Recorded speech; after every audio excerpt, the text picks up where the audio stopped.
Assalamualaikum warahmatullahi wabarakatuh. Di sini saya akan menjelaskan tentang menganalisis strategi perekrutan tenaga kerja. Yang pertama itu pendahuluan, di mana pendahuluan di sini strategi rekrutmen adalah rencana dan pendekatan yang digunakan organisasi untuk menarik atau mencari dan memilih calon karyawan yang paling sesuai dengan kebutuhan dan nilai-nilai perusahaan.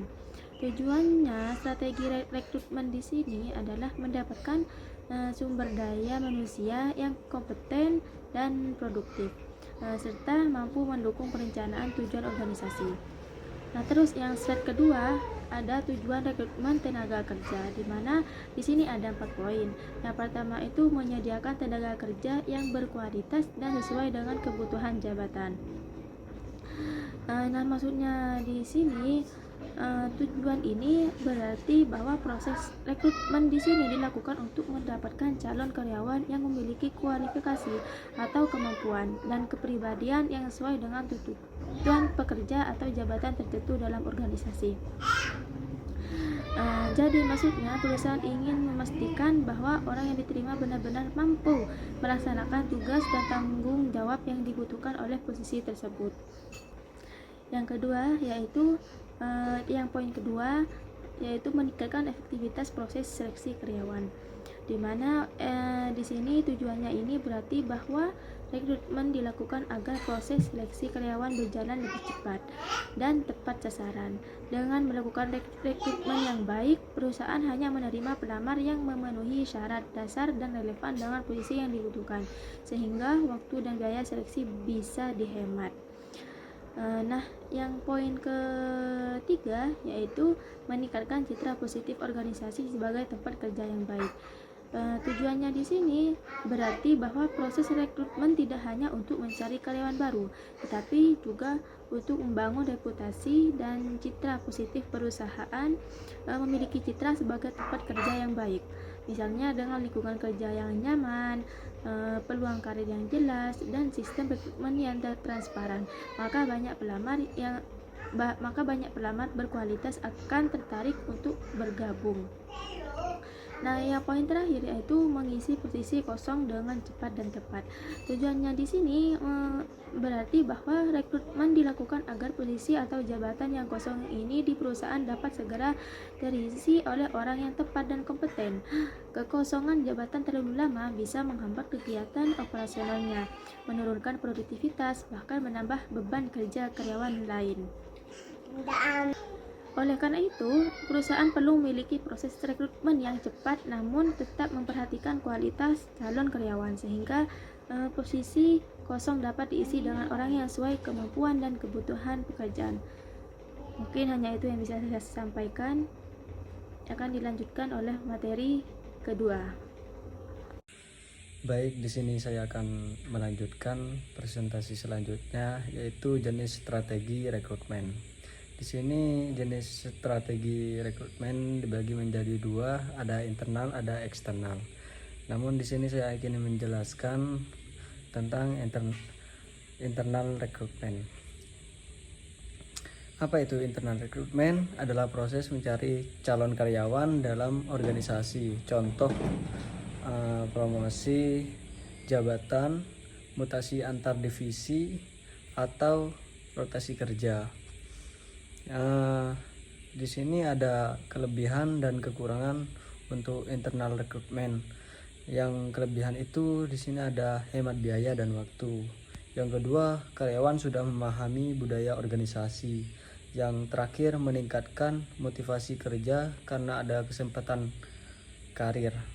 Ada juga kekurangan di sini. Yang pertama, terbatasnya pilihan kandidat. Yang kedua, potensi munculnya konflik atau kecemburuan antar karyawan. Baik, hanya itu.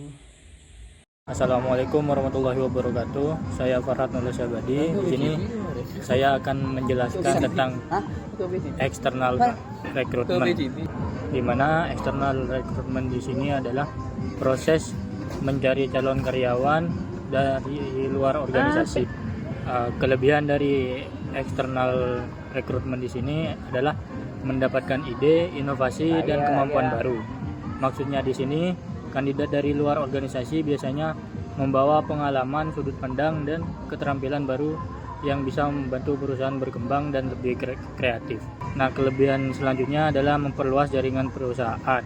Maksudnya dengan membuka rekrutmen untuk umum, perusahaan bisa menjalin hubungan dengan lebih banyak orang dan lembaga seperti universitas, platform online, atau komunitas profesional. Dan kekurangannya di sini adalah biaya dan waktu lebih besar. Maksudnya proses rekrutmen eksternal membutuhkan biaya untuk iklan, seleksi, wawancara, dan pelatihan.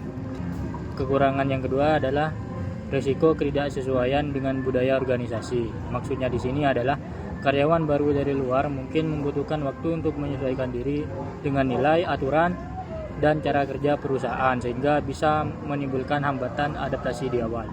Mungkin itu saja yang dapat saya jelaskan tentang external recruitment.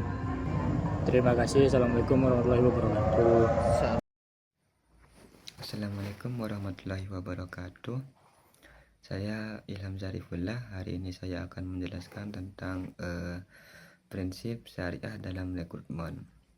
Dalam perspektif Islam, proses rekrutmen harus berlandaskan nilai-nilai syariah seperti keadilan.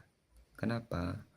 Karena keadilan itu penting dalam prinsip syariah, karena keadilan itu tidak membeda-bedakan pelamar berdasarkan suku, agama, atau status sosial. Terus ada kejujuran. Kejujuran penting bagi prinsip syariah, karena kejujuran itu kita bisa mengetahui informasi pekerjaan, dan seleksi harus transparan agar kejujuran itu diketahui. Dan yang ketiga ada amanah. Setiap tahap rekrutmen dilakukan dengan tanggung jawab. Terus ada profesionalisme. Calon karyawan dipilih karena kemampuan dan moralnya, bukan karena hubungan pribadi. Terus yang terakhir itu ada dalil pendukung. Kenapa begitu? Karena dijelaskan dalam surat